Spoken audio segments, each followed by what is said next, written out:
Okay, so welcome to this workshop where we talk about the EU economics and regional power. The original goal of this workshop was to talk actually about the EU and regional power, so especially internally, how it resolves some of the issues it has, so what are the tensions within the EU. However, when making this workshop, I already noticed that just the economics part of itself is already deep enough to have a workshop on it to explain stuff, but it will still touch upon these tensions that happen within the EU.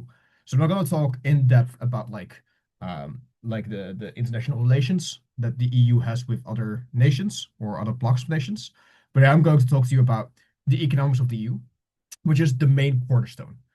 Because if you understand the economics of the EU, then you can understand most of the other integration that will be happening, uh, within the EU or that has happened within the EU. But before I start, like I said, I want to keep this quite interactive. I'm just going to ask you immediately a question. So, what are your associations with the EU? When I talk about the European Union and the EU, what do you think of? What do you already know? And this is a curiosity to have. So you can unmute yourself or you can put it in the chat.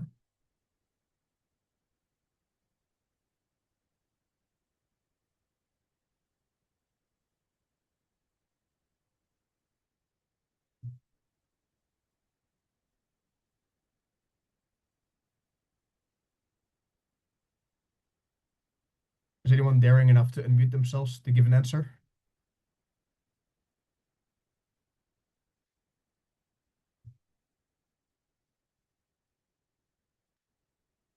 I see in the chat, yeah, it's indeed a regional bloc.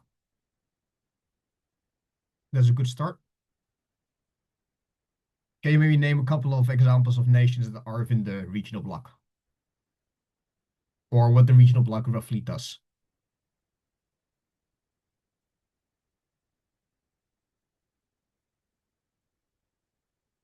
So the question is just the same as on the slide. So the question is just, what are your associations with the EU? So what do you know about the EU? Okay, it's facing a lot of threats right now. That's a good start. Can you maybe go to a bit more like specifics? So what you mean with threats? Yeah, Russia. It's an economic trade bloc comprising primarily of Nordic nations, France, Germany, etc. That's true. You will see a map. We'll see a lot of the map of Europe coming by. Talk a lot about the nuances and differences.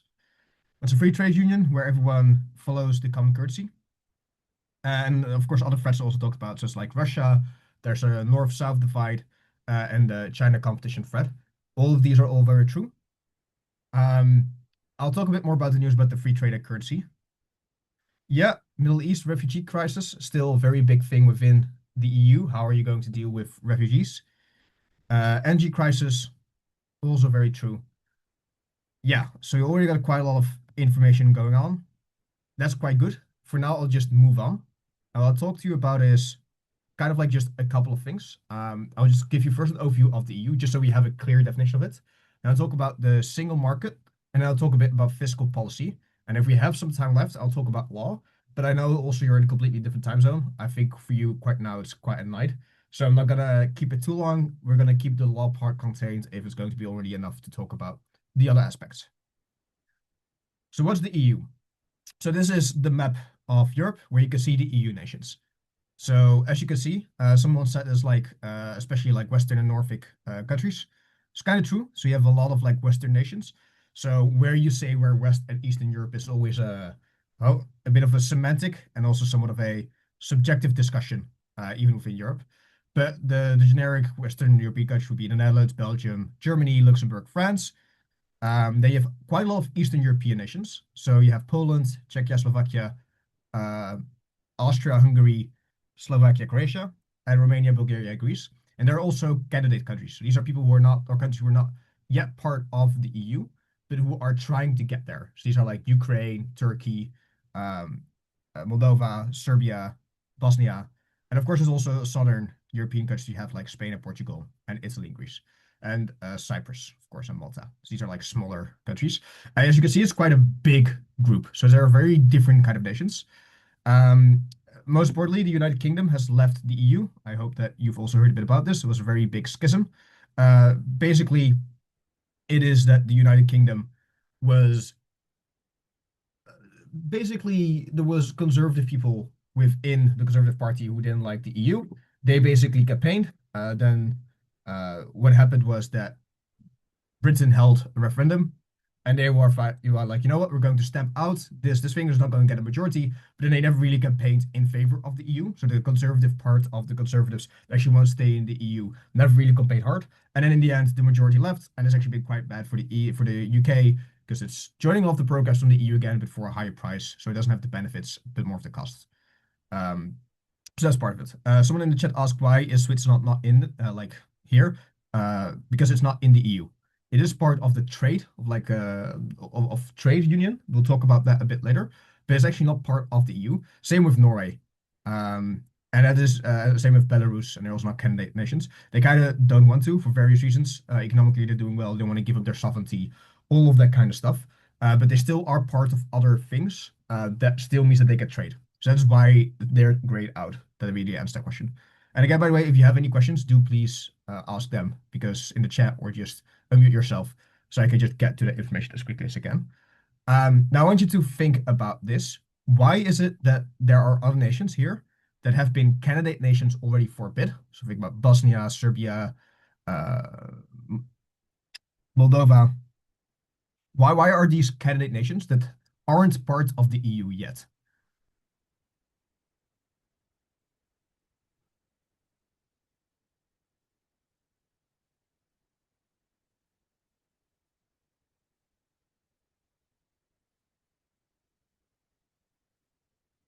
So wait for people to type in the chat. Why is it that the nations in green are candidate countries and not yet EU member states?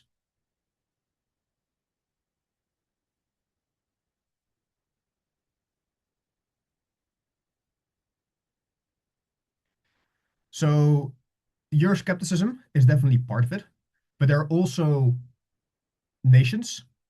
Yeah, it requires a lot of compliance. Someone already said in the chat. So before you to become part of the EU, there requires for you to join, which basically means that you get good law and order. Because what you don't want is you want to have a country that becomes part of the EU that suddenly says, you know what, I'm not going to take part of the EU laws. I'm not going to take part of the regulation. I'm actually going to cancel that. I'm going to put in laws that actually aren't allowed by the EU.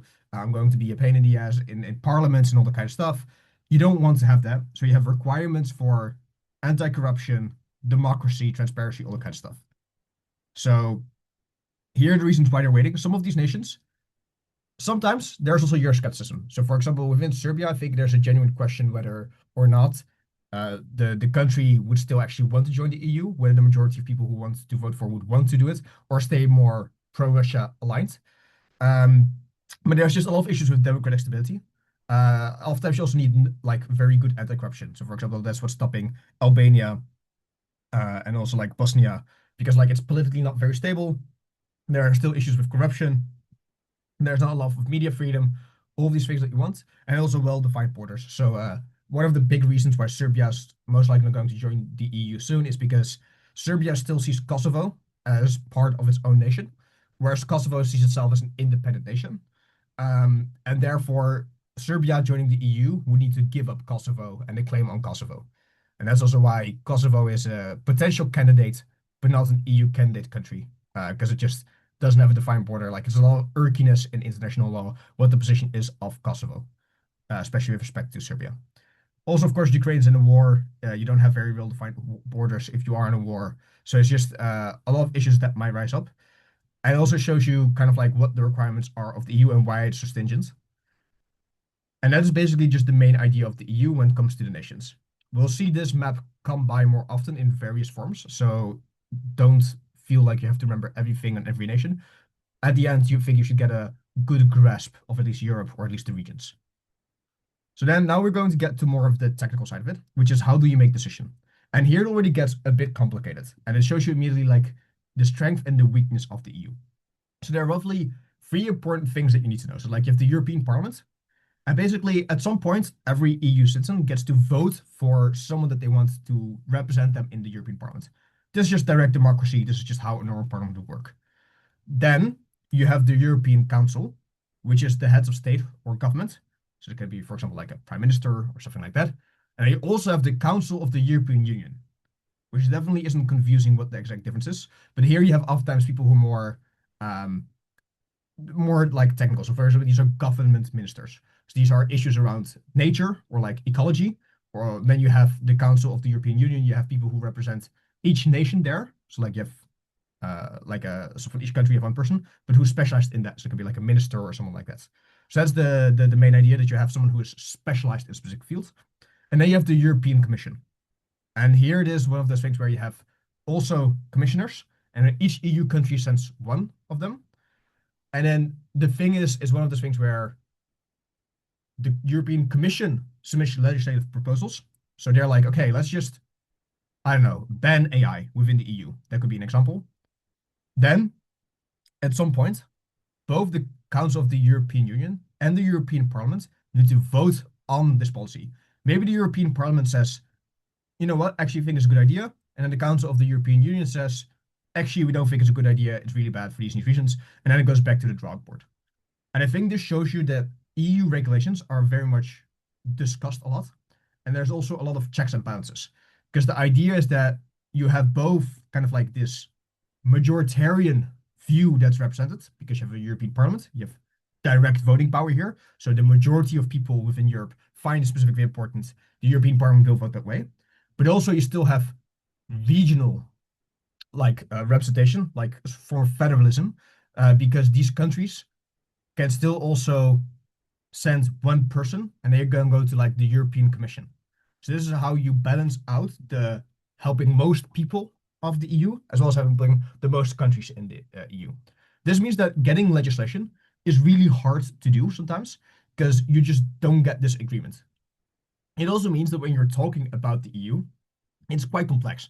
For a lot of people, I think they understand and grasp the basic concept of the EU, but the specific details, which one commission does, why they're doing it, what is like the most important aspects of these different bodies, they don't know. Like still, I get confused between the European Council and the Council of the European Union because they just sound so very, very similar.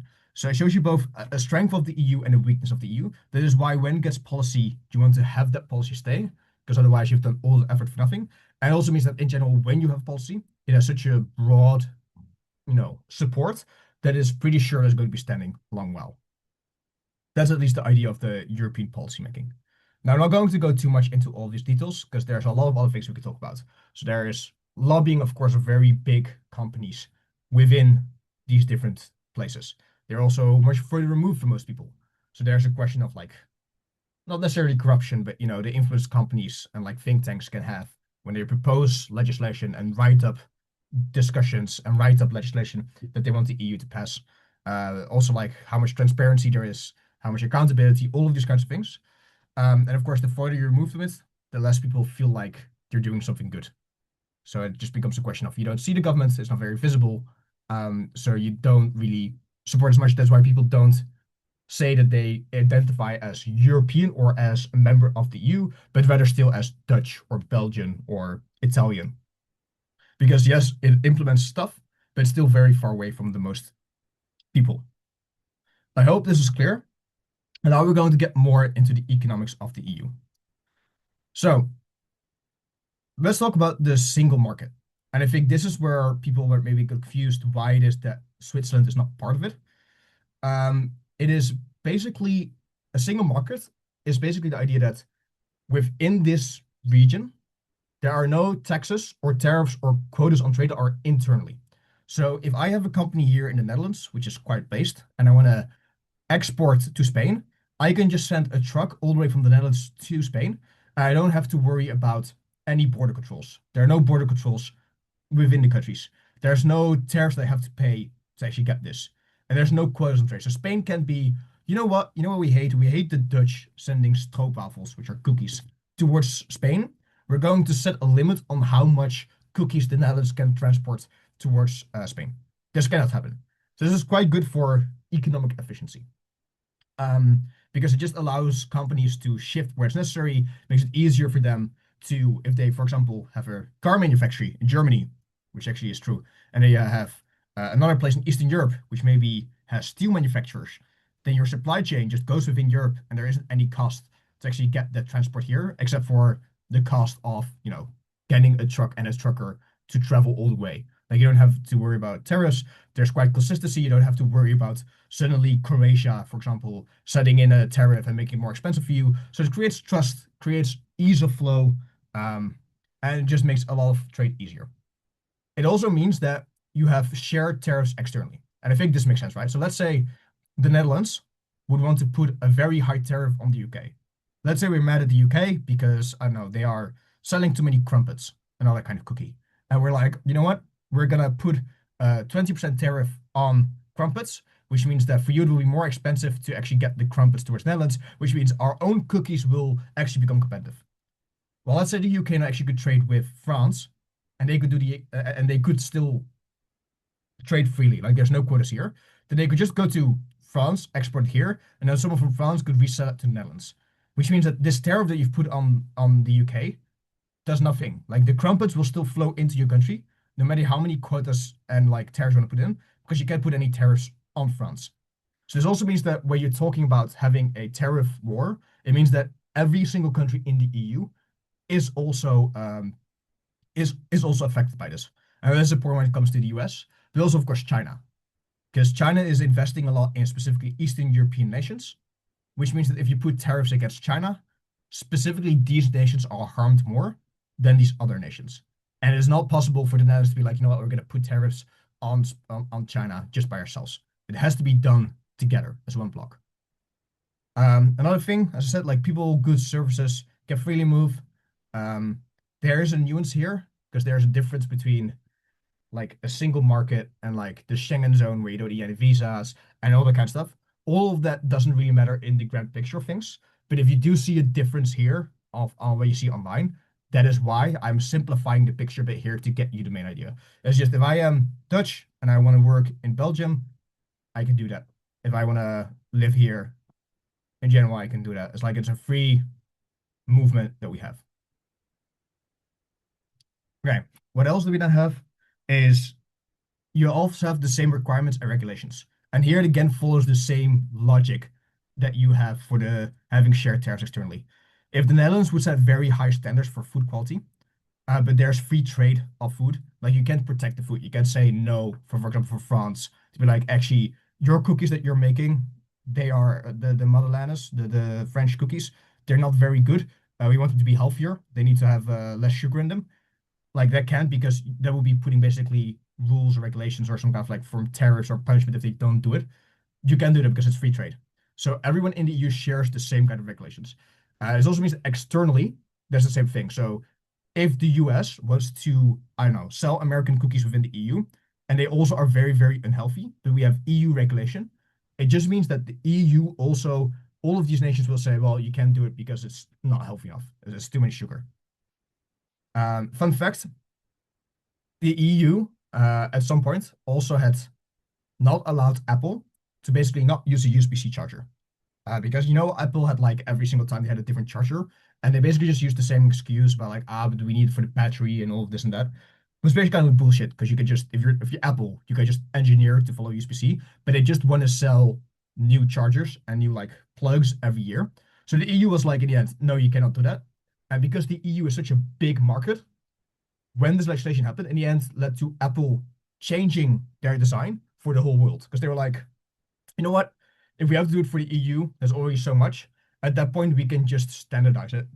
That's kind of the best thing that we can do. Um, so this also shows one of the benefits, which is it is one big market. So if you have a good trade with the EU, you can trade with every nation, and it's not possible for you to have internally like trade with one nation, not the other. You can trade with Finland and then not with France because of that single market, which means that the EU standards and quality is actually something that upholds oftentimes worldwide, but also means that there are big pushes that are happening. So, for example, there are right to repair laws. So, again, going back to Apple, because Apple's kind of like just a shitty company. At some point, they had like MacBooks.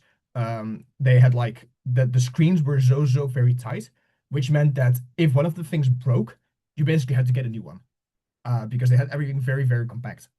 Under a right to repair law, that would not be allowed because you say, well, look, if you need to be able to repair it because otherwise it would be too much waste and would be not friendly to the people who are buying these products and we need to buy it again when it can be repaired. It kind of like protects people and protects them from very big companies, which is why it is quite good. It also means, though, that you have a lot of regulations. It's one of the things that Brexit was about, which is if you trade within the EU, there are a lot of regulations that you have to apply with. So these are safety standards, these are like health standards, these are like labor standards, all of this kind of stuff. And overall, that is bad if you're exporting to other nations. So the UK, for example, to give you another like to get with the example, they trade a lot within the EU. So if they want to export something to the EU, they still have to follow those regulations. But now, if they want to export to the US or to other countries in the Commonwealth, so maybe Australia or New Zealand, then they don't have to follow the EU regulations because, it's trade between other nations, so that doesn't matter. So that's kind of like, again, showing you what the cost benefit analysis might be here. And then I want to now ask you, like, what are the positive and negatives that you see in the system? I've already mentioned a couple of them. But what would be like the positives of the European single market? What would be the negatives of it?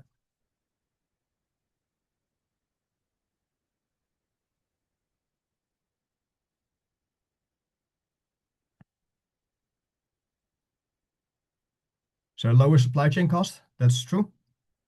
Trade just becomes easier. Trade's good. Companies make more profits, more people get jobs, less money just goes to nothing, and you get more competition, for example.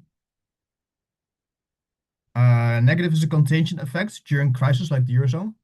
That's actually true. We're gonna get that about the Eurozone, but it's basically if, I don't know, Italy just completely collapses, their economy just stagnates and like it just completely implodes on itself.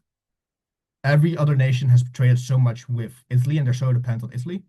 Maybe they're buying Italian cookies or Italian pizzas. Then that means that that is basically just ruined. As also a small country get hurt more if you overregulate trends like AI or put on cheap import like China or put tariffs on cheap import like China. That's true. So indeed, some nations, especially Eastern European, which are tend to be more of the poor regions, because they basically got really fucked over during the Cold War because they were part of the USSR, which has economically destroyed them in a lot of ways. A lot of these nations were are not quite well off, and they would, for example, benefit from cheap import from China. And there's of course a very classic way of which is you have cheap imports, but there are also costs that come there. So dependence on China, the quality of the products. So if you know, for example, Shein or Temu, the clothes that you actually can buy there, they're actually poisonous, like they could cause cancer, because they just have way too much toxic chemicals that are not allowed within, normal safety regulations. But also there's also often other standard issues. So for example, Serbia had an issue where one of the train stations was actually built by a Chinese contractor. And there was basically a lot of issues with corruption, the lack of regulations, and all that kind of stuff. And the standards and quality was so bad that that train station basically collapsed. And that was a really big deal in Serbia. And it basically started the whole student protests that are happening right now in Serbia. So there's another example of like the quality debate that you can have there. Also, another negative is a moral hazard that Germany would just save us even if we mess up.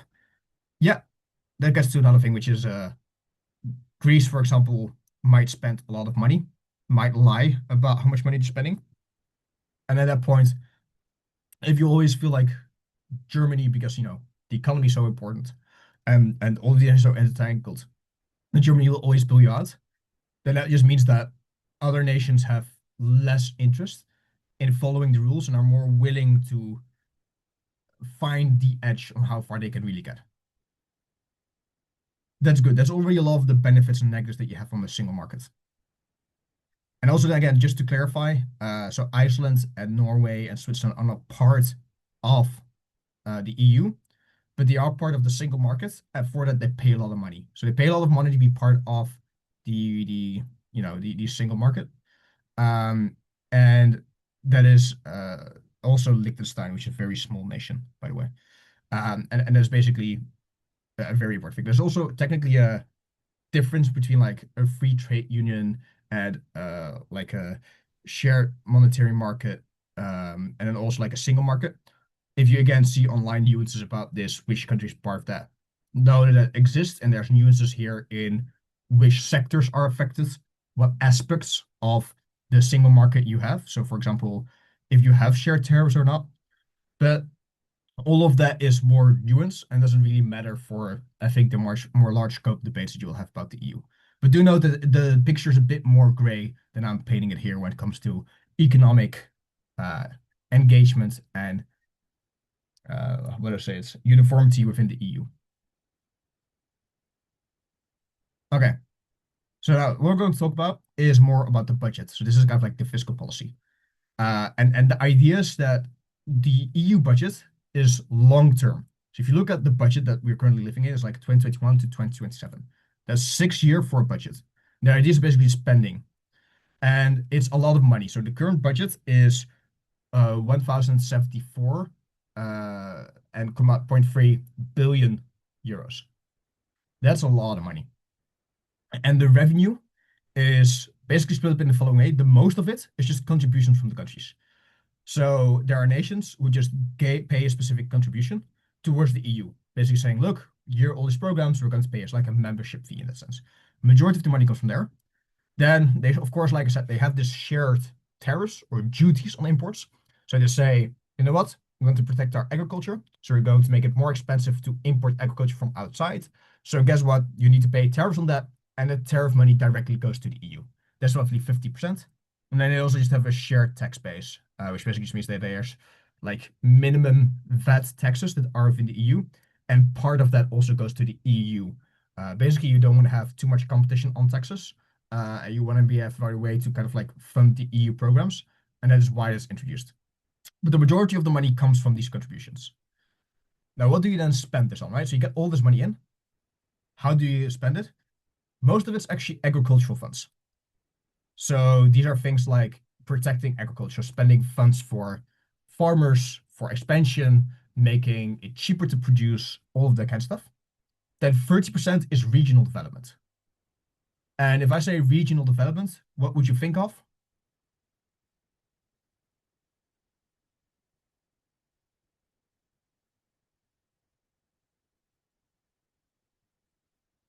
I'm asking a question, so I've been waiting for the chat, by the way. So what do you think of when it comes to regional development? Yeah, so it is basically oftentimes infrastructure and economic development. So things like food and water and that kind of stuff tends to not go as much because oftentimes most of the countries can already do it. It's more about large scale projects. So these might be building highways, building universities, basically doing economic development that way. And the other part is just the EU programs. So there are a lot of things that we have. So there's an Erasmus program, which basically means that European students can, for example, easily apply at a European university, even if it's not from the nation. So let's say you are from Romania and you want to actually go towards the Netherlands with the Erasmus program. It kind of like funds your ability to go there. Doesn't mean it's free, but it just means it's cheaper for you as a student. Like you can't discriminate based on it. So in the Netherlands, for example, it costs 2,000 euros to study for 1 year. Romanians would have to pay the same under the Erasmus program, but externally, so let's say you're maybe from the UK or you're maybe from the US, you would have to pay 10,000 euros per year.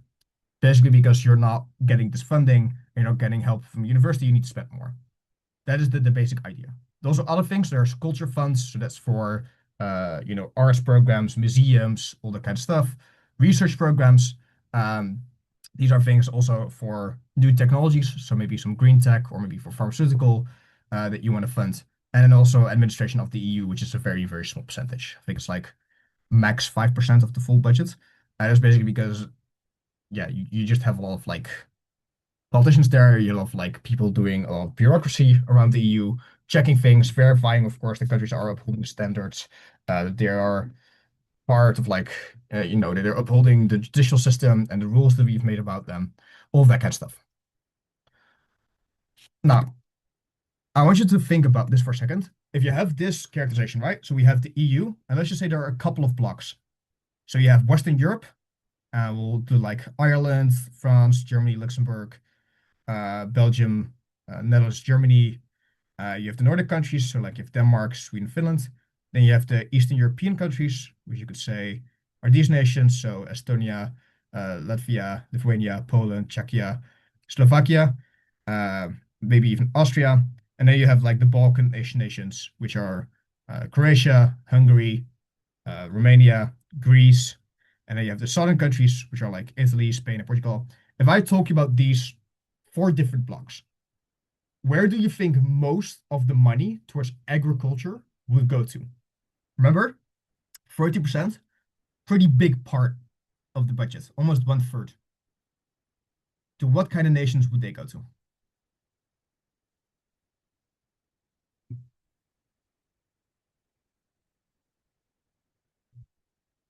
Okay, so Spain and Eastern Europe. Does everyone agree with this? Does everyone have the same intuition?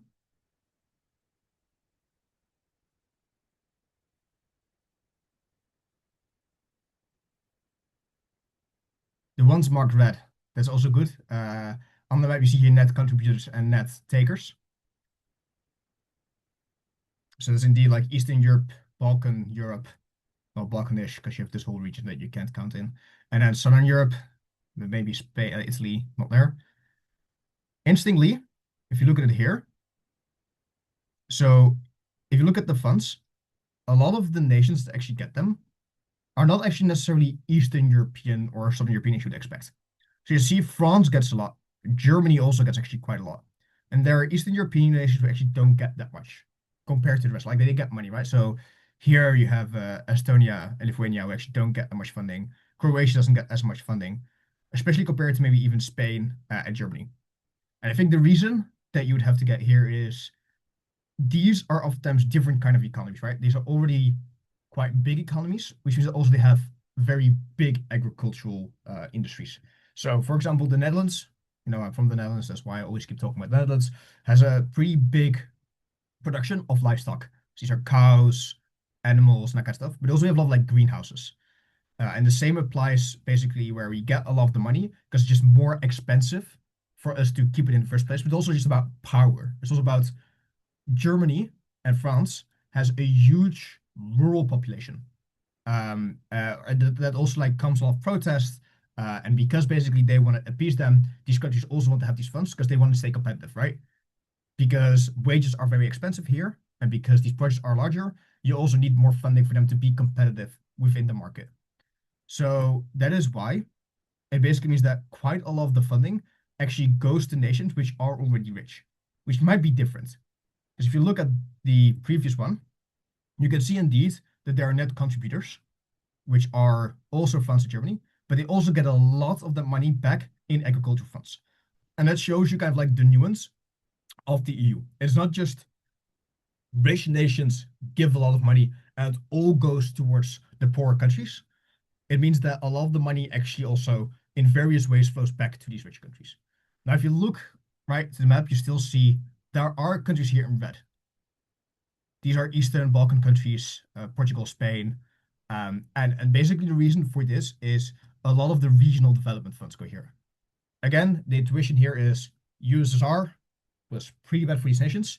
A large part of the industries got basically not necessarily even destroyed, but a lot of them became dependent on Russia. A lot of them moved towards Russia. A lot of like really bad things happened there as well with starvation and not necessarily caring as much about these nations. So it kind of like meant that because of that and the very extractionary nature of Russia between the USSR, a lot of infrastructure is pretty bad. A lot of corruption happened there. There's a lack of economic growth, lack of like companies who have a base there and good supply lines and supply chains. And basically, this means that still suffering from that. And because that infrastructure isn't there, because that trust isn't there, because the political and legal framework isn't maybe as fully there, like it's part of the EU, right? So it's not really, really bad, but it's still a very different doing business in, let's say, Hungary than it is in the Netherlands or Luxembourg. It basically means that a lot of the money goes there for the infrastructure, for the developed economically. And again, this also, of course, benefits these other nations, right? If Romania just becomes better at producing, I don't know, Romania sausages, Germany can buy them for cheaper. And again, they are less dependent in the end on Germany. So there's a lot of interest here into play, and that's why it's always a bit more nuanced. Now, there's another issue that we have within the EU, and I think we already talked a bit about this. So we have a Green Deal, like we have climate change and new energies that we want to create. We have money that we kind of want to spend on defense. We want to have AI companies that we want to have like prop up and tech companies that we have in our own industry. We have huge farm subsidies that we have, but we also have a budget. And of course, what tends to happen with budget, even though there are nations who benefit, still quite some, the net contributors are always a pain in the ass about the budget. So the Netherlands and Germany, especially, and also actually Denmark, they'll actually be a pain in the ass during these budget discussions, and they'll say, you know, you said you wanted to spend all of this money, but we don't want to spend more money. So we should actually cut, for example, uh, the agricultural funds so that we can spend more on defense because they basically don't want to spend more.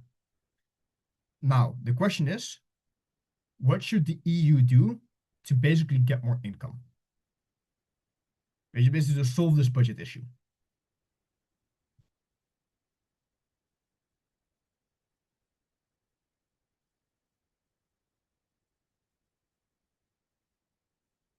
Common bonds, indeed, indeed.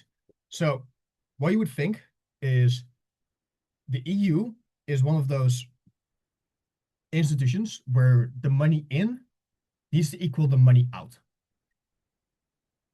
If there is a slight discrepancy, right, there's a crisis, all this kind of stuff, then that means that countries will need to contribute more to basically plug that hole. But if you look at a country, this is not how they do their budget. How they do the budget is basically by saying, look, we're going to have money that we want to spend, but it's not as much as we get in. So what we're going to do is we're going to sell government bonds. And these are basically saying, you know what? We are a state, we're going to buy these bonds back, we're going to pay you back. This is just a loan. This is a common loan, but we're a big nation, we're a big country, we'll be very, very cheap because it's very, very likely for us to actually pay it off. So it's a very cheap way to borrow money. And that's how we're basically going to plug that hole. That's how we're going to spend more now to basically save, to basically do the things that we need to do. Be it defense, be it dealing with inflation or the corona crisis, the COVID crisis. So let's say we have common bonds. What would be the issue? So this means the EU as a whole just starts borrowing money and becomes part of the budget. They say, look, we have more money that we want to spend, but we can't get it from the income that we have right now, so we're going to create bonds.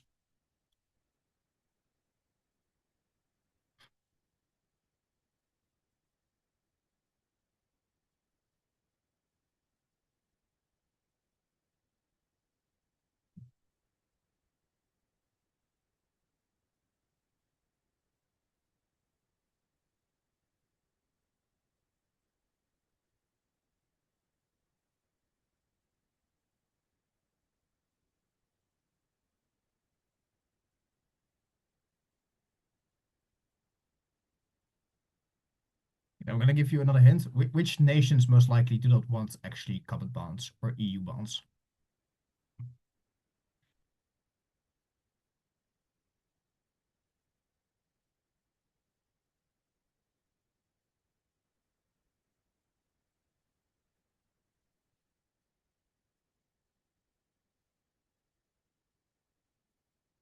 Yeah, so the nations who already contribute significantly to the budget don't want euro bonds.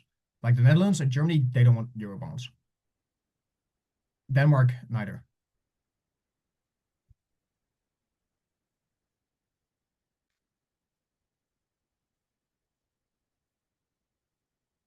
Yeah, and the basic idea for this is basically physical discipline, right? So the idea is that let's say it becomes possible for the EU to now create these bonds. Let's say next year they want to have another budget.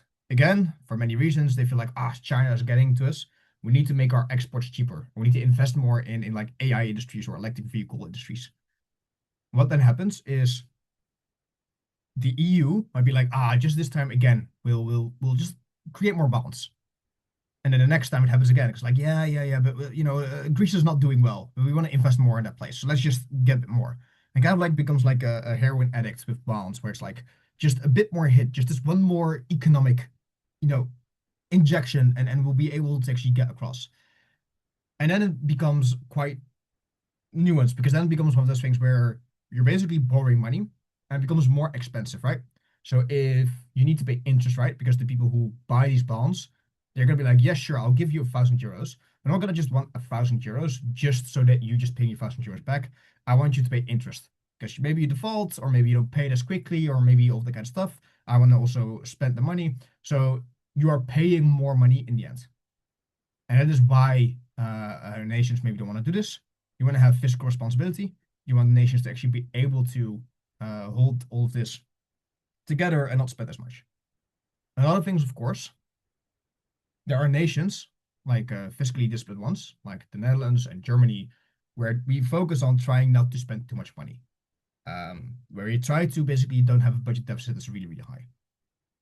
If we now have European bonds, you now have competition because some investors might now, instead of going for the Dutch bonds, go for the European bonds because it's a bigger market. More countries are there. There's way more interest in buying these out and building this out. So of course you're going to maybe trust this more, and maybe also the interest rate's going to be maybe a bit more attractive. This means that then the bonds that you have from the Netherlands becomes more expensive, to become less highly valued, which means that the Netherlands has to put higher interest rates to make them more compelling, which means that other nations' own fiscal policy can get restrained by this. Because maybe they now need to plan like, look, we thought on like maybe creating 1,000 euros in bonds, but because of the fact that we're competing with the EU, we basically only do 900 euros in bonds because otherwise we have to pay too much and we don't want to do that.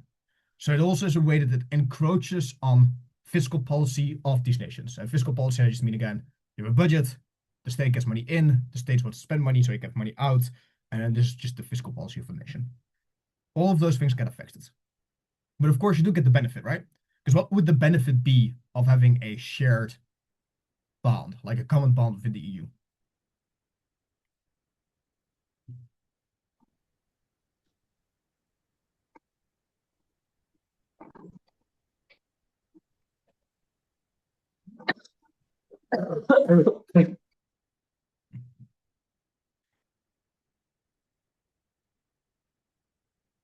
Also, someone else came up with a different idea of why it actually might be bad to create these bonds, if I understand this comment directly.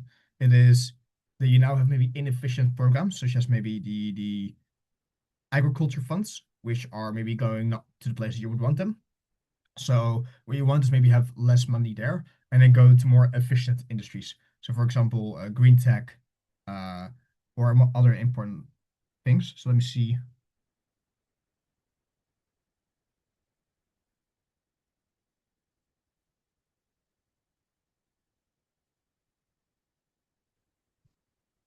Yes, that would be, for example, one of the other aspects that you could do. I don't think that's necessarily what the comp is getting at, but there's another way that you could resolve actually the budget issue. What would be the benefit of getting euro bonds?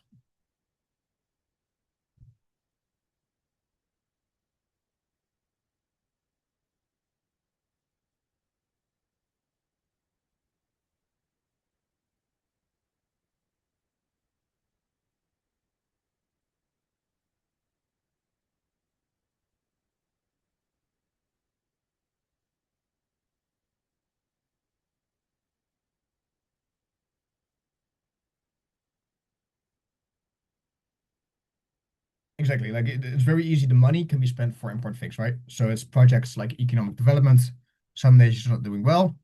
You can also do a lot of like things that are more long term that states individually might not have the incentive to invest in as much.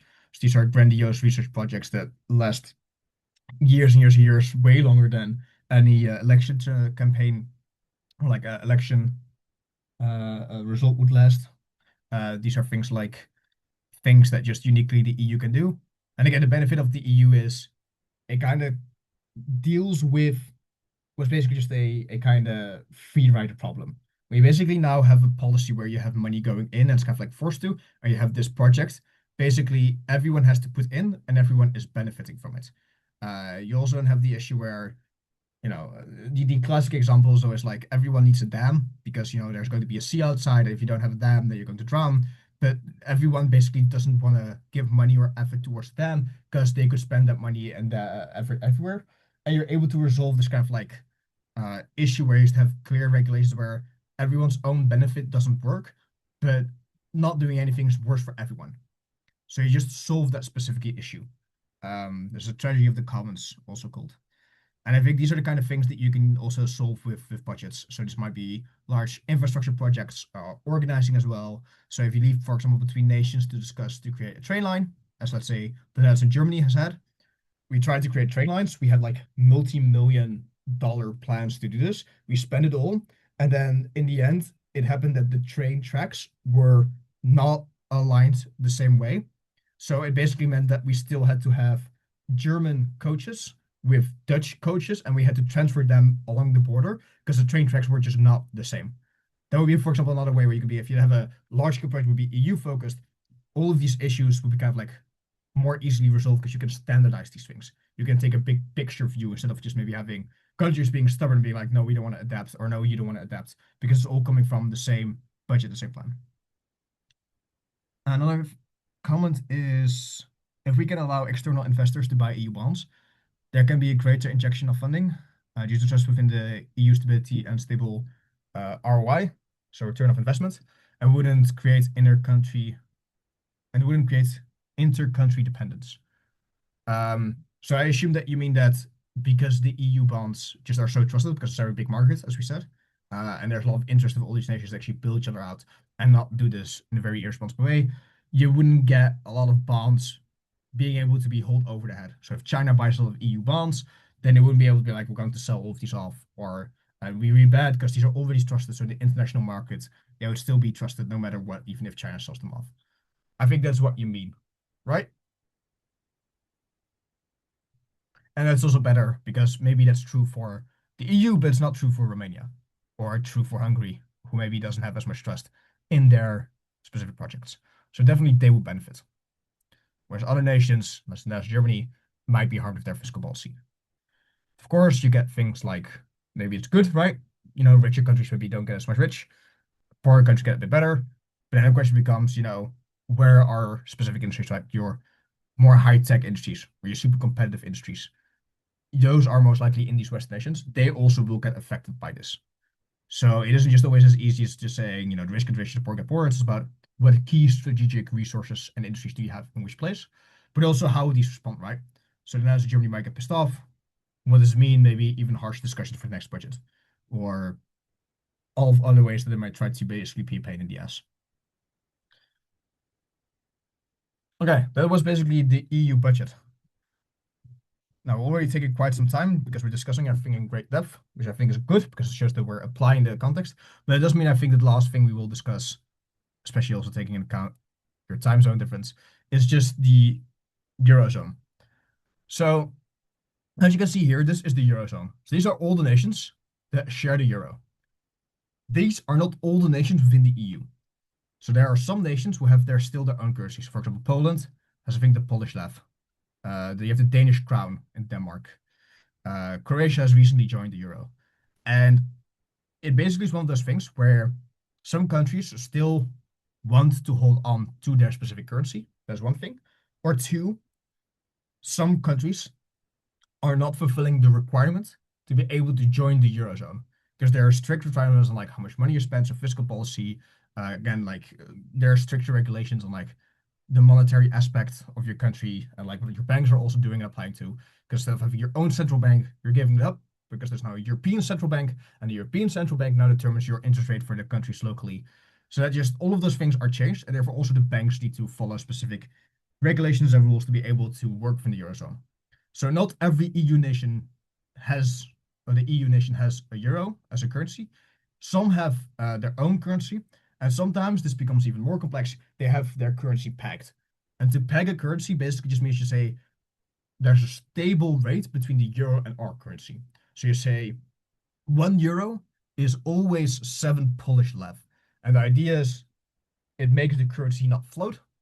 It means that trade and currency exchange become easy and trustworthy, and you can build on that for the future.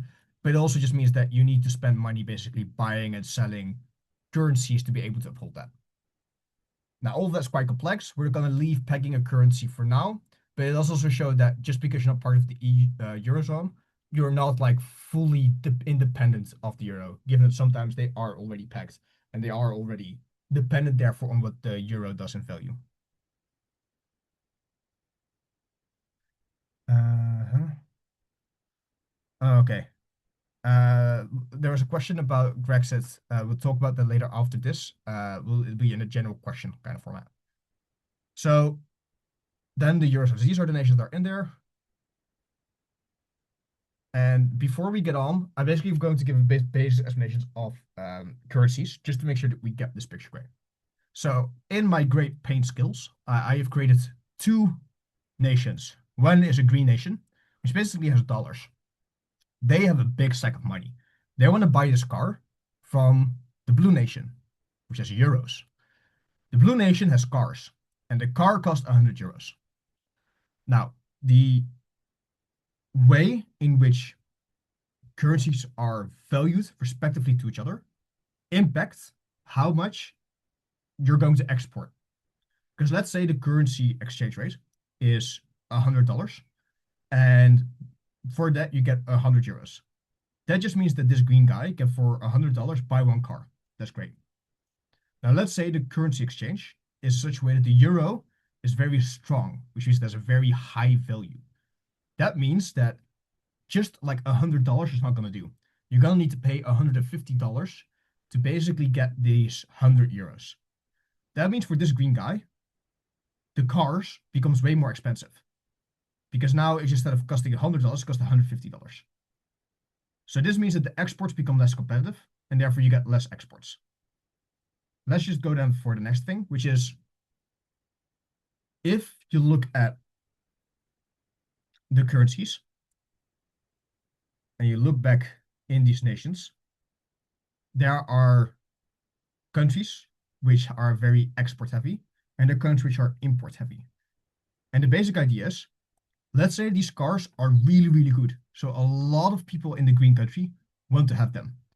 This means that the demand for the euro goes up because a lot of people want to buy these cars. That means that if there's more demand for the euro becomes stronger, it becomes more expensive. You know, it's a very just simple price and demand, the way it works. This means that $150 will now be for the 100 euros. This means that this industry becomes less competitive. And similarly, if you have a country which actually has a very weak currency, so not a lot of countries actually want to buy it from them, that means that actually, even if their industries aren't that competitive, like they aren't that cheap, if you look at maybe the how to say this, based on like the purchasing power of like the currency within the country. So, you know, it's not like they're producing very, very cheap, like a car costs maybe €1,000 to make, but the currency is really, really cheap. Then the cars actually become more competitive than you would expect based on just how expensive it is to make there, because the currency is that cheap. So that means that some industries get harmed and some industries get benefited from having their currencies in a specific value. Now, why is this important for the EU? Well, if you know a bit about, you know, the story about currencies, this is a very classic example, but the EU, you have nations which have quite important industries that they want to export. So again, Germany wants to export their cars. That means normally like if you have a German crown or German mark as like currency, that would be very highly valued. But let's say you have countries which are quite weak in exporting, like Greece, who doesn't have much of an export industry. They are also part of the euro. That means that if you combine these currencies, then the value, like the demand for the euro, actually goes slightly down compared to the German mark, because it's basically combining with a weaker currency. That means for Germany, it becomes really, really nice because the export becomes cheaper. It goes now from this $150 to the $100 for 100 euros, which means they can export more. For Greece, it becomes worse because for them, these $100 now becomes $150 in this kind of way. So for Greece, it's kind of like bad because you would want them to have a cheap currency country. That means it's easier for tourists to go there because it's very cheap. You know, if $1 gets you like one cocktail, you're gonna be like, oh my God, that's so great. Like, I want to go to Greece. There's nice weather and very cheap food because the currency exchange is quite low. But that doesn't happen as much because as a consequence of being shared within Germany, they're basically harmed economically. It also means that when you have these Eurozone countries, the dependency goes up. So basically, you already have a lot of trade, And that's already a way to get this independence. There's already a shared budget, which creates off interdependence. But sharing a currency is really, really important because if a country now goes down and their budget completely fails, it completely tanks the trust in the currency because you don't know how much it's going to be worth. And that has both benefits and negatives. And I think we already got at this when we were talking about the single market. It means that when Greece is failing, it now will be built out.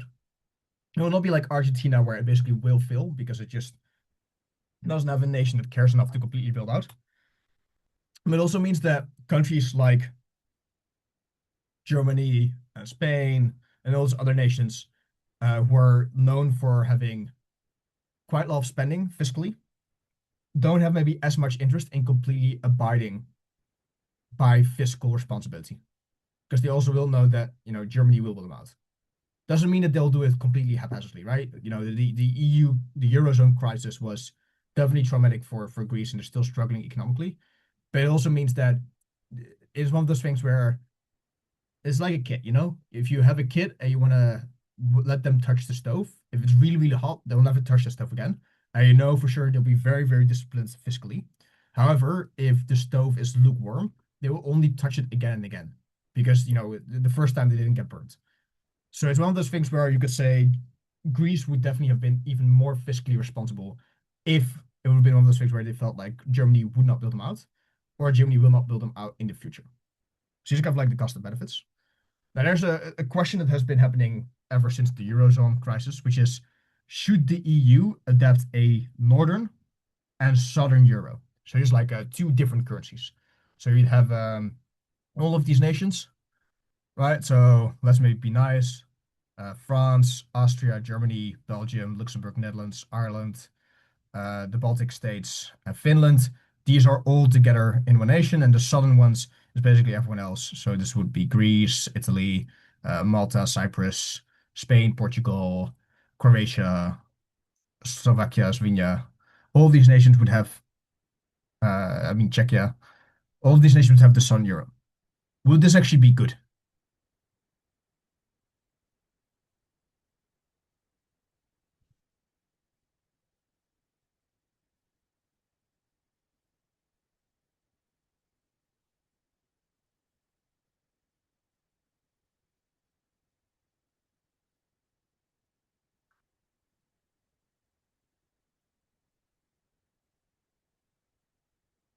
So again, the question is, why would it be overall good or bad to actually get a northern and southern currency?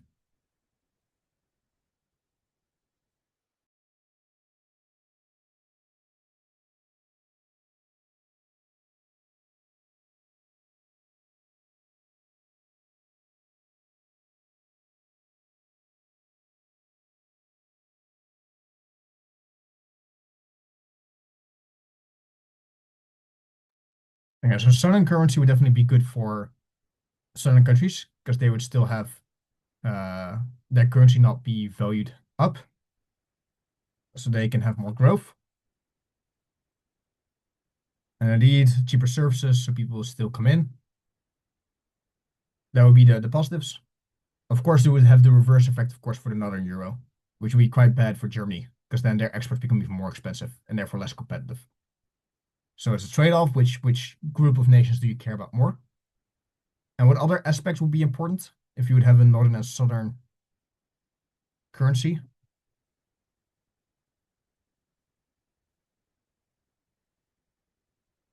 So you have diversification, so this stops contagion. So if Greece, for example, really fucks it up, then it doesn't affect Germany as much. It still does, as we talk about the single market and the EU budget, but it does less because of the currency. So there's less effect here, which means that the crisis is more contained. But wasn't also then the consequence of this? If it's more contained, there's less contagion.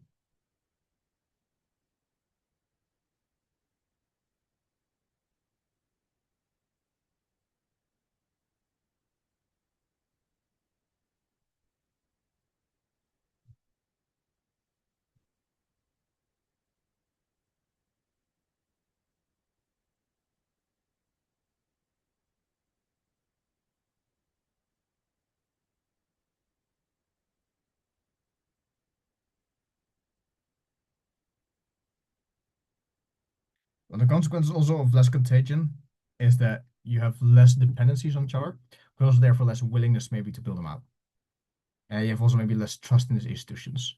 So yes, maybe export might be higher, but again, maybe you don't trust the central bank of Southern Europe as much, which also has a lot of cost for whatever monetary policy they would want to implement, like institutionally, how this would look like with respect to banks and all that kind of stuff. So maybe the Southern European Central Bank would have to put in even stricter regulations and caps on banks to create more trust within this, and therefore that might also harm economic development. That would be one way. But also, again, you don't have as much pull together because you're small nations, which also means that you might not be able to help them as well. Maybe Germany says, well, look, you're your own Southern Euro, um, and therefore there would be issue a lot of like um what's it called? But I guess you've made your debt. We're not gonna bill you out. We're not gonna pay for all the issues that you've had because you had your own currency, so you have your own responsibility. With power comes responsibility, and you failed, so therefore not going to bill you out. And this is a question whether a discrepancy between the Northern and Southern Euro will create debt crises. Um, it kind of depends. As we said, like you have the EU budget, which also is of course different than the monetary policy because there are nations who are part of the EU, so who get benefits from fiscal policy of the EU, which is like we said, the agriculture funds and development funds and all this kind of stuff.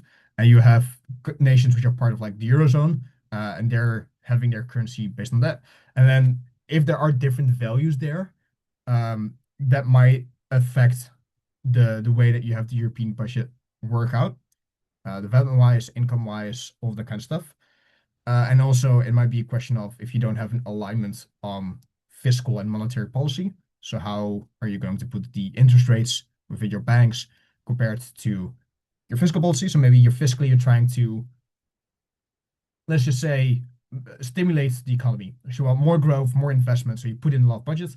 Then monetarily, you're actually not going to put that much, you're not going to lower the interest rate to actually stimulate the economic growth. They're actually going to hire them. Then you get a discrepancy there. And it also might lead to economic issues where you basically don't have an alignment of your fiscal and monetary policies. Also, indeed, the trade becomes a bit harder, right? It's very nice that you have a euro that you can basically use when trucking from Croatia towards Germany to go steel from Croatia towards the steel manufacturer in Germany. But it's also one of those issues where it definitely means that economic integration will be less, but it's not one of those things which will create a crisis in of itself. Because as we already stated, there are different nations who are part of the EU who have a different currency, like Poland.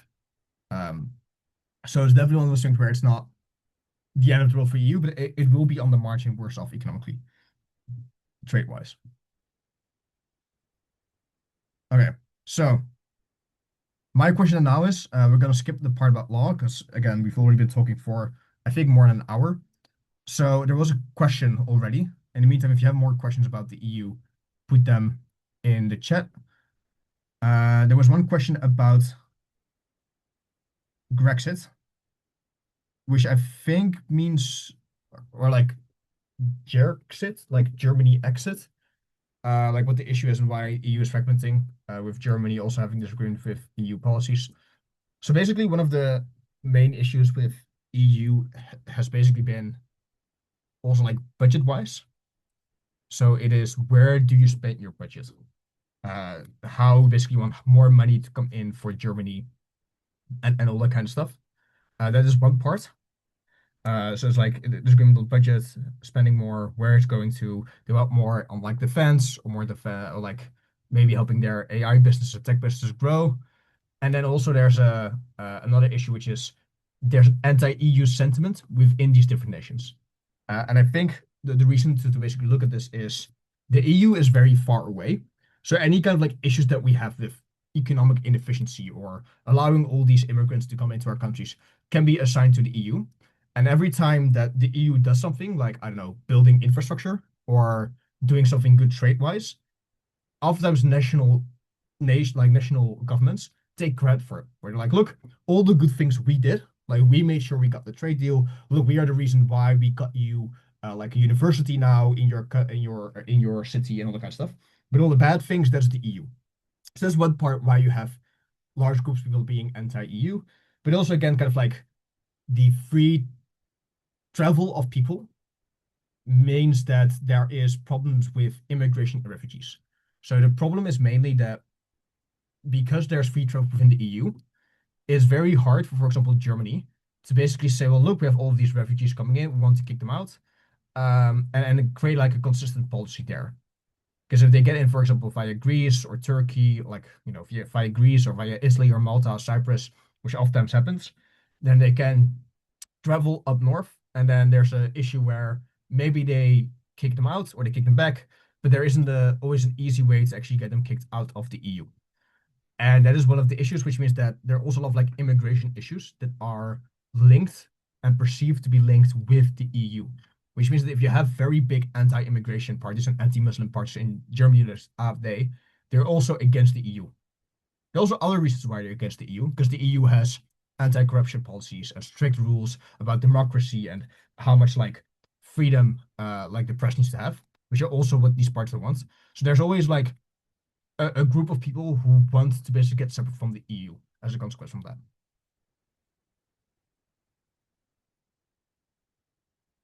So the economic policy of the EU, and I think you're talking here about the budget, basically goes through the same thing that I showed here, which is that the Commission basically suggests a budget and then gets voted on. So it is one of those things where the nations vote for it. I don't know the specific percentage. I don't know if it's like 50% or 60 or like 70% in the European Commission and also more than 50% in the European Parliament. I don't know those specific statistics, but I know it goes via this body.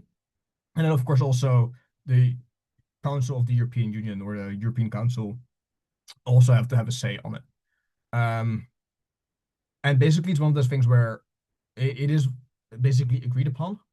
And then basically after that, it's kind of like it becomes matter of fact, right? So once it is voted in, you can't go away from it because otherwise it will mean nothing, right? If it's just a policy that you can just follow back from budget-wise, it doesn't work. And in these budgets, you also have things like money for defense, money for climate change, so green energy. You have money for like AI tech businesses, make them competitive.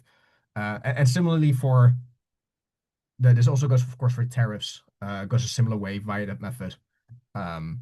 There's also, when it comes to the Eurozone, is of course a bit different because the Eurozone, you have a central European bank and they determine a lot of things. So the European Central Bank basically collaborates with what used to be the national banks of these countries. So the Netherlands used to have their own national bank, which is called the Dutch bank.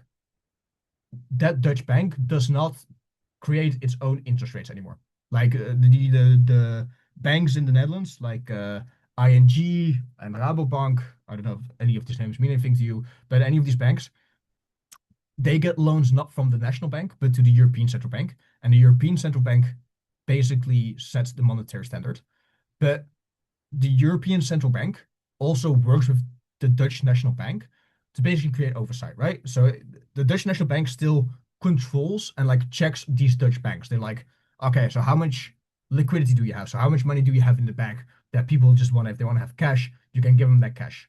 And you don't invest all the money, for example, that you still have some money solid, ready, able to be sold and be used whenever you need to. What are your transparency? What are you investing in? Like, are you like, they're doing like advisory stuff. And basically the Dutch National Bank still checks this and verifies this, and then goes back to the central bank, the European Central Bank, and then basically it gets discussed there. So maybe the European Central Bank says, look, we are very worried that people are like banks are investing too much in AI, and therefore they're being like they're creating loans which are not very smart and are very risky. And then it basically just leads to a cooperation with the Dutch National Bank and the European Central Bank. So in this sense, it's less like voted on, it's more technocratic, but that's true for any central bank that tends to be more technocratic. Has maybe sometimes people voted in, but like the central bank in Europe basically creates policy and this basically gets trickled down. And the reason again why you have the Dutch National Bank doing this is they are kind of like the people who know about this region, right? They've cooperated with these banks, they speak the language, they understand like the system. Like yes, the EU is unified, But of course, a bank that is in, I don't know, Greece has maybe a different work structure, maybe a different way of internet infrastructure, all this kind of stuff, like the way that they produce things or what kind of like is normal within the bank compared to the Netherlands or Belgium and all that kind of stuff. So then questions about where can we read more about the EU? So this is a very good question. So when it comes to the EU, uh, I've just basically been looking at a couple of sources for this workshop, which has been Wikipedia, which gives you just like the broad strokes of it. Then the European Union also oftentimes the different bodies have videos on YouTube where they actually explain what they're doing. It's sometimes very basic stuff, but it just does create some clarity. And then there are some YouTube sources I found useful, which is TLDR, which is too long didn't read, but like it's what it stands for. And they have like an site on the EU, like a YouTube like videos on the EU where they go into more detail, like what is this policy proposed, why are nations in favor or against it, and if you want more specific and want to keep up to date, that's the source that I would recommend. I've been reading some of The Economist as well. I would generally not recommend that because it's quite American based, and what tends to happen is there's quite some differences. They don't focus as much on the EU as like maybe one or two articles, as well as I disagree with some of the ways that they describe things. So they describe any left-leaning party in the EU as socialist, which is just factually wrong. But again, it's a very American way of looking at politics. So definitely, I would look at Too Long Didn't Read TLDR news. If you found, you can very easily find them. Um, a small query regarding EU legislature. Does all the member states need a unanimous consensus to pass laws? It's just a majority vote, with dissenting nations have to buy, especially with voting to add new nations or novel legislature and all that kind of stuff. When it comes to big decisions, it needs to kind of like be unanimous. So if it's, for example, a COVID relief plan or an issue that comes with the Ukraine war, it kind of like needs to be consensus, and it's also why it takes long. So it's one of those issues where the EU is one of those places where you can kind of like love it and hate it at the same time because you can love it because it can create a lot of good legislation, like the right to repair law, a lot of laws with respect to protecting nature and all that kind of stuff. But it also is incredibly slow, which means that, for example, discussions right now on defense are only happening for like the 2027 budget because that's when you have a new budget coming in. It also means that when it comes to like the AI tech firms, it's quite a hard discussion to have, and there's a lot of like nations needing to abide by it, and like needing to agree with it. So it's one of those things where it definitely is slow, and therefore a bit sluggish.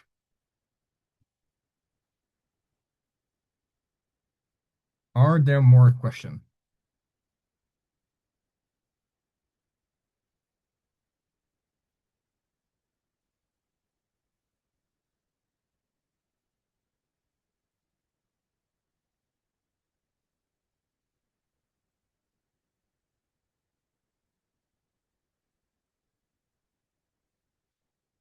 So was it TLDR? I don't get that question. If the question is what is TLDR, it's the YouTube channel which talks a lot about news happening within the EU.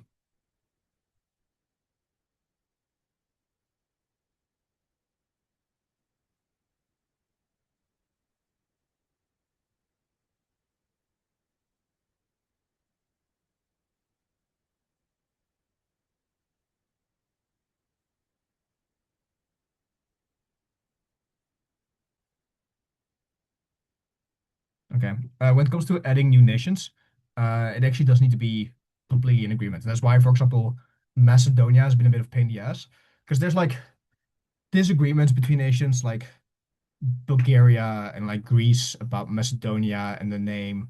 Like they used to be called Macedonia, but then Greece was like, oh, actually, there's a province here that's also called Macedonia, so you should be called North Macedonia now. And then the Bulgarians actually were, well, Macedonia was actually part of Bulgaria, and this and that, and they're basically pain in the asses. So it's basically one of those things where it's just a bit of a pain in the ass to kind of like get them through. And it's like similar issues with some nations. Um, that is basically why it was always a bit more complicated there because you need everyone to agree. And then it's also like I said, I think it's the yeah, I think now that I remember, it's like more like qualified majority. So it's like I think more than 50%. I think something like 60% of parliament, and I think then the majority of the states. So it's like there are 27 EU nations. Then it means to be like 14 at least within the now you say it right, the European Commission. They agree with it. Are there any trademark restrictions on tech being shared and developed within the EU? Our nation's protectionist with regards to it. So IP and protection laws. That's a very good question. That is the specifics that I would not know of currently. I assume being the EU, my intuition would be there will be rules and of course protections of patents. And I don't think that there is sharing with patents. So if, for example, you have a pharmaceutical company within Denmark and they would have like a patent on, I don't know, like diabetes treatment. Like it's not like a German company. We just have access to that like information just because they are in Germany. This also works because you can still have other countries who have subsidiaries within Germany, right? So there are Chinese companies who still have their own subsidiaries or investments in Germany. So if there would be the sharing of IP laws, any company coming from the outside would still be able to exit. But similarly, also this Germany company has assets in China. So like if you would share their data information, then it might be that internally it get leaks to China and all that kind of stuff. So I think it would be just too much of a actual protection hazard to say there's any sharing of IP laws or that kind of stuff. And it's just that you have protections of one company being able to hold the patents and trademark on that. Uh, so I think that's kind of like trademark restrictions, and I think that just kind of like depends on the specific sector and company. So I know, for example, the Netherlands has a very big, not chip manufacturing, but manufacturer of what was it called? Chip manufacturing machines. So instead of actually making chips, we make the machines that make the chips. And it's basically ASML. It's the only company who does it because there's a huge amount of physics involved. And of course, me having studied physics, I love this shit. And basically, there's a lot of protection and secrecy that's happening there. So it is like if you're doing research there for like a bachelor or master projects with ASML, there are like non-disclosure agreements that you have to sign because they don't want all of this information to be out in the public to mean that China or Taiwan or any other nation will be able to make these machines anyways because they basically have a monopoly on this industry. Like they're the only ones who make the machines that make chips. And that is a huge amount of money because it's important for AI, it's important for electric vehicles and for chips because they all need chips, and that's basically a really important company within the Netherlands. So there's a lot of like protectionism there, but part of it's also like just what the companies apply to, right? So the companies just apply all of these like trademark restrictions. They apply for them, and I think there's more likely will be with a European court system, given that there is a European level legislation that's happening and oversight of justice as well. So that's a bit more spec about the Dutch economy. Are there any more questions? Any last questions?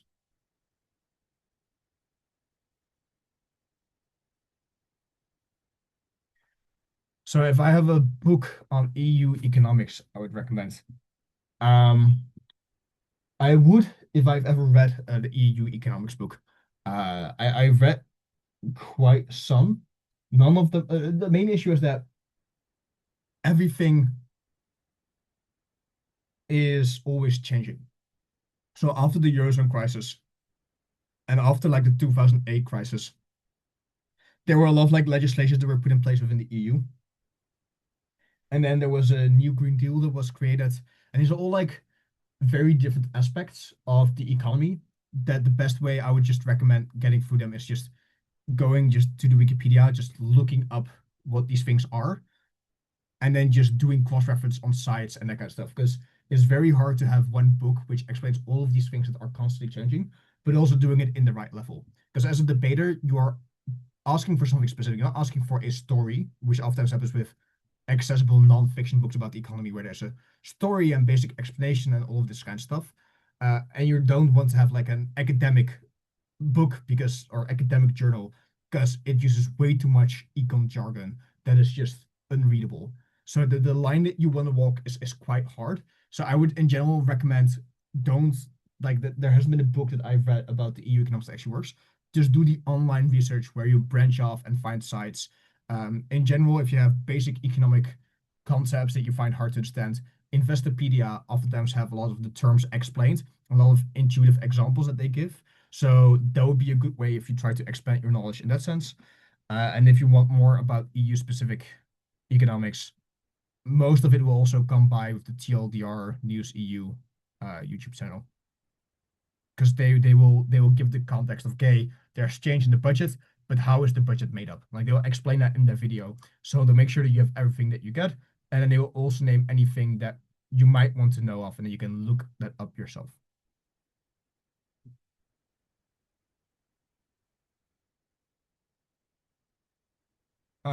Does EU have military development policies?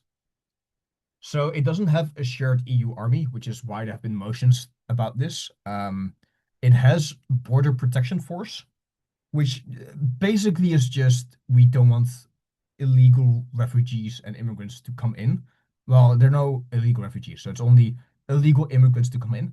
So you have a border force that basically tries to like kick them out. That's the idea, not allow them to go in, and to protect the borders. That is something that the EU has funded, but it doesn't have like a standing army. Uh, I think there are maybe some EU military cooperations that exist. So I thought there was something within Somalian pirates and basically the protection of EU ships. Um, I am not 100% sure for that, but I do know it's not necessarily one of those things where we have in, for example, Africa or the Middle East or anywhere like an EU standing army or that kind of stuff, because they're just different nations want different things, and there's no money allocated for the budget for such operations to such a large extent that I am very aware of them. So this is definitely one of those points where you could look it up yourself a bit. That's what I would definitely recommend because I do not know from the top of my head in any reliable way what these smaller actions would be.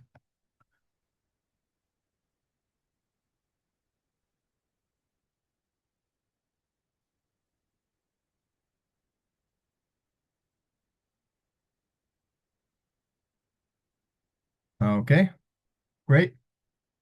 I'll just assume for now that these are all the questions.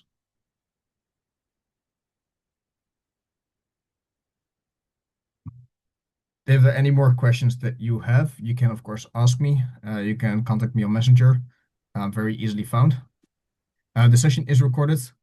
It will be shared with you. I think I will send you where it will be accessible on your YouTube version, but you can also just look up Dutch Competitive Platform on YouTube, and then you'll find this workshop as well, because I will upload it when it gets rendered.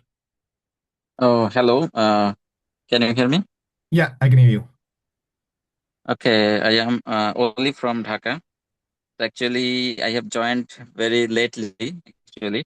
So I have a question that is, what is the purpose of the program of today? Okay, so the purpose is basically for you to get an understanding of what is happening within the EU economically. So the main focus today was on EU. Yeah, we're gonna go. Actually, you're not seeing the screen, so you're not seeing me scroll past the slides. But it basically was about EU economics and regional power. So it's about how does the EU actually shape its economic policy, which is the common Eurozone, in which some countries of the EU are part of, is single market, which is basically the free trade that exists between all EU nations, as well as some other non-EU nations.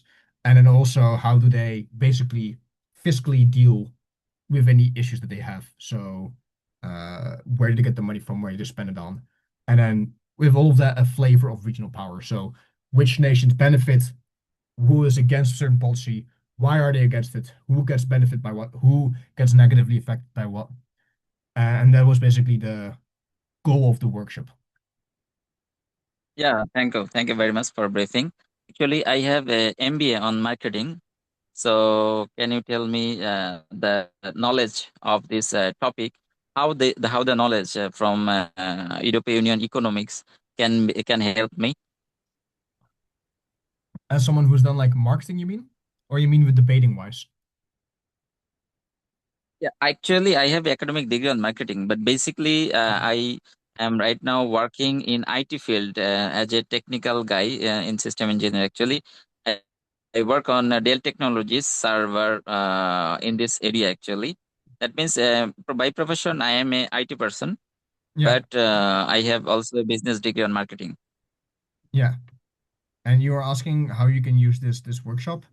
Well, this workshop was mainly focused on people who are debating, and oftentimes in debates, in a lot of like big tournaments, you'll have motions about the EU, which can be, should the EU have a standing army? Do we think that the EU should have their currency split up between North and South? Um, should the EU take a specific stance against China? Should they put in more tariffs? Should they create Eurobonds? All of these specific things are very relevant for debaters. If it comes to your question about how can I apply this for IT and marketing and economics and all that kind of stuff, I do not know what kind of company you would work for. I do think this might be a thing of partially interest, but also just grasping how the EU market works. So if you have some interaction with the EU, that you understand the nuances of the fact that there's a single market, but there's also a difference between the Eurozone. There's also a different actually a different nuance with like the free trade block that they have and all of that kind of stuff. But if you're asking about your specific job and all that kind of stuff, I would not know how to specifically link this workshop to it. It is mainly focused on debaters. Okay. Anyway, thank you very much. Actually, so is it possible actually to be connected with you over LinkedIn or any other platform? Yeah, you can contact me on LinkedIn or Facebook. You can send me a message. That's So fine. could you please share your LinkedIn profile ID so can we Yeah, can follow or I'll do it via. please share through the chat box your LinkedIn ID if you want. Thank you. Yeah.